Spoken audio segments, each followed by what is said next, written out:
Hello students, इस video में हम करेंगे क्लास 10 की एक्सरसाइज 5.3 का थर्ड क्वेश्चन और इसका हम करेंगे सेवंथ पार्ट। तो सेवंथ पार्ट में हमें फाइंड करनी है n की वैल्यू और d की वैल्यू। तो हमें दी गई है कुछ टर्म्स, a इक्वल टू 8 दिया गया है फर्स्ट टर्म, an हमें दिया गया है 62 एंड sn दिया गया है सम ऑफ n टर्म्स 210। अब तक हम sn sum of n terms के लिए फॉर्मूले का यूज कर रहे थे n/2 into 2a plus n minus 1 into D, लेकिन अब हम यूज करेंगे इस फॉर्मूले का Sn is equal to n/2 into a plus n।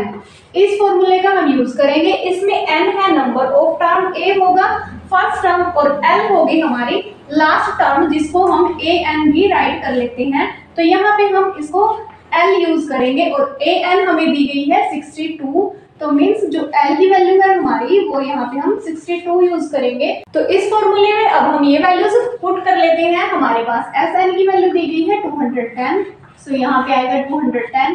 n की वैल्यू हमें फाइंड करनी है, सो यहाँ पे हम n राइट करेंगे और बाय में है 2।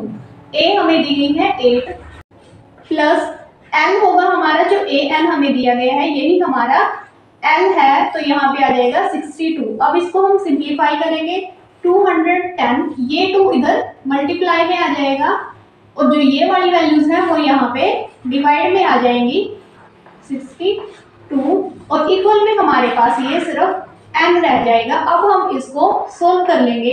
210 मल्टीप्लाई में है 2 और इनको अगर हम ऐड करेंगे तो ये हमारे पास आ जाएगा 70। अब 70 को हम यहाँ पे कट कर देंगे तो ये आ जाएगा 3 2 6, सो हमारे पास n की वैल्यू आ जाएगी 6। तो अब हमें फाइंड करनी है d की वैल्यू और d की वैल्यू फाइंड करने के लिए हम इस फॉर्मूले का यूज करेंगे an is equal to a plus n minus 1 into D. इस फॉर्मूले में हम वैल्यूज पुट कर लेंगे। an हमें दिया गया है 62, यहाँ पे हम 62 पुट करेंगे। a की वैल्यू हमें दी गई है 8 प्लस n हमने फाइंड किया है 6, सो हम यहाँ पे 6 राइट करेंगे माइनस 1 और इनटू में हमें राइट करना है d, लेकिन d की वैल्यू हमें फाइंड करनी है, सो इसको अब हम सोल्व कर लेंगे। ये आ जाएगा 62 is equal to 8 plus 6 minus 1 करेंगे तो ये आ जाएगा 5 और साथ में है मल्टीप्लाई में इसके d, तो ये 5d आ जाएगा।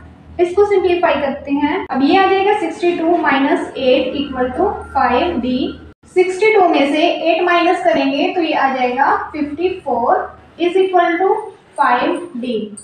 54 और ये 5 इधर लेफ्ट साइड में आगे यहाँ पे डिवाइड में आ जाएगा और इक्वल में हमारे पास आ जाएगा d, सो हमारे पास d की वैल्यू आ जाएगी 54/5। इस क्वेश्चन में हमें फाइंड करनी थी n की वैल्यू और d की वैल्यू। हमारे पास n की वैल्यू आई है 6 और d की वैल्यू आई है 54/5।